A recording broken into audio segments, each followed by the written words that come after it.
Madame la présidente, monsieur le ministre, monsieur le rapporteur, mes chers collègues. Soyons unis, devenons frères, plus de violence ni de guerre, marchons confiants et solidaires pour notre pays. Ces mots, nous les trouvons dans l'hymne de la Nouvelle-Calédonie. Confiance et solidarité, c'est ce qu'attendent les Calédoniens pour faire face aujourd'hui à de réelles difficultés économiques. Ces difficultés trouvent en grande partie leur source dans la crise institutionnelle qui maintient la Nouvelle-Calédonie dans l'incertitude. Et vous le savez, l'incertitude ne permet pas de se projeter ou d'investir. Seule une stabilité aura pour effet de retrouver la sérénité.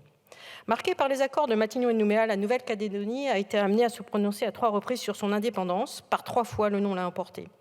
Aujourd'hui, nous est présenté le projet de loi organique pour procéder au report des élections visant à renouveler les membres du Congrès et des assemblées de province. Ce report permet de garantir aux acteurs et responsables locaux le temps nécessaire pour trouver un chemin commun.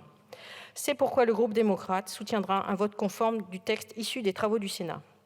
Mais ce chemin s'exprimera-t-il par un simple dégel du corps électoral provincial, comme le prévoit un projet de loi constitutionnel qui devrait nous être présenté prochainement, ou ce chemin s'exprimera-t-il par une refonte plus profonde et durable des institutions de la Nouvelle-Calédonie?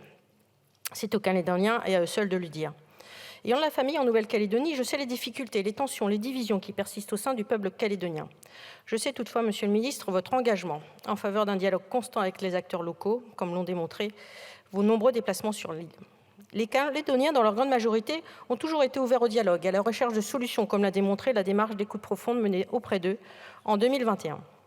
Reste que certains partagent le sentiment que les résultats n'ont pas été suffisamment pris en compte et que les acteurs locaux, comme les maires, pourraient être davantage associés. Je sais pouvoir compter sur vous, Monsieur le ministre, pour en faire en sorte que ce soit le cas. Comme je le disais au début de mon propos, crise institutionnelle et crise économique sont intimement liées. La Nouvelle-Calédonie fait face à d'importantes difficultés. Une fraction de la population a quitté le territoire ayant pour conséquence une baisse significative de la consommation. Est venue s'ajouter la forte inflation liée à la guerre en Ukraine, mais aussi l'augmentation constante des coûts du fret due aux tensions en mer Rouge. Dans une économie déjà fragilisée, la chute récente des cours mondiaux du nickel a eu aussi de lourdes répercussions dans l'île, avec la mise en sommeil de l'usine métallurgique KNS située en province nord, l'abandon programmé de l'usine SLN de Nouméa par sa maison mère Eramet et la mise sous tutelle de l'État de l'usine du Sud Prony Ressources.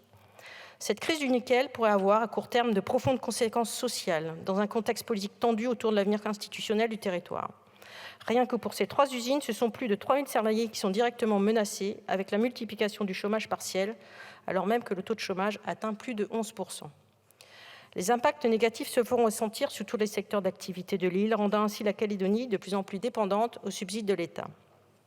Face à ce constat, il est temps pour la Nouvelle-Calédonie d'accéder à une stabilité institutionnelle qui lui permette d'aller de l'avant et sortir de la crise économique dans laquelle elle est aujourd'hui plongée. Les attentes des Calédoniens sont fortes en termes de pouvoir d'achat, d'éducation, d'emploi et de santé. Je le redis ici, Monsieur le ministre, nous comptons sur vous pour accompagner les Calédoniens pour que les élections aient bien lieu en décembre 2024 et que leur vie ne soit pas entravée par des discussions alors même que les élus ont eu des années pour échanger et parvenir à un accord. Il est temps pour la Nouvelle-Calédonie de connaître la stabilité institutionnelle préalable indispensable à la prospérité. Je vous remercie.